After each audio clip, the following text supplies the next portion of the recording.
স্যারে ট্রাইব্যুনালে যারা আবেদন করেছিলেন তাদের নাম কিন্তু ফাইনাল ভোটার লিস্টে ওটা শুরু হয়ে গেছে। আর ফাইনাল ভোটার লিস্টে নাম ওটা শুরু হয়ে গেছে, তার মানে আপনি কিন্তু ভোট দিতে পারবেন। আর এই ফাইনাল লিস্ট কিভাবে ডাউনলোড করবেন বা কিভাবে চেক করবেন, চলুন দেখে আসা যাক। দেখুন, এর জন্য ফোনের গুগলে চলে আসবেন। গুগলে আসার পরে সার্চ করবেন ভোটার পোর্টাল লিখে। সার্চ করার পর প্রথম যে লিঙ্কটি আসবে ওখানে ক্লিক করবেন। ওখানে ক্লিক করার পরে দেখুন এরকম আসবে। দেখুন ডান সাইডে, দেখুন বাম সাইডে লেখা আছে ফর্মস আর ডান সাইডে লেখা আছে সার্ভিস। দেখুন সার্ভিসের মধ্যে নিচের দিকে লেখা আছে submit approval for individual under education. এই লেখাটির উপর ক্লিক করবেন। এই লেখাটির উপর ক্লিক করার পর এখানে আপনাদের মোবাইল নাম্বারটি দিয়ে লগ ইন করে নিতে হবে।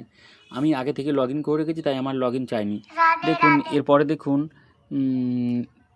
4 নম্বরে লেখা আছে track approval for individual under education. এই লেখাটির উপর আপনারা একটি ক্লিক করে দেবেন। এই লেখাটির উপর ক্লিক করে দেওয়ার পরে দেখুন এখানে এইরকম দেখাবে।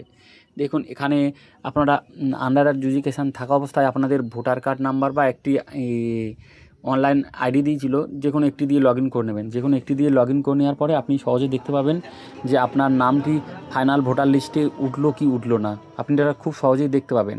আর দেখা হয়ে গেলে আপনারা ওখান থেকে ডাউনলোডও করে নিতে পারবেন। তো ভিডিওটি শেয়ার করে দেবেন, কারণ এখনও যারা জানে না তারাও আপনার শেয়ারটি দেখে শিখতে পারবে।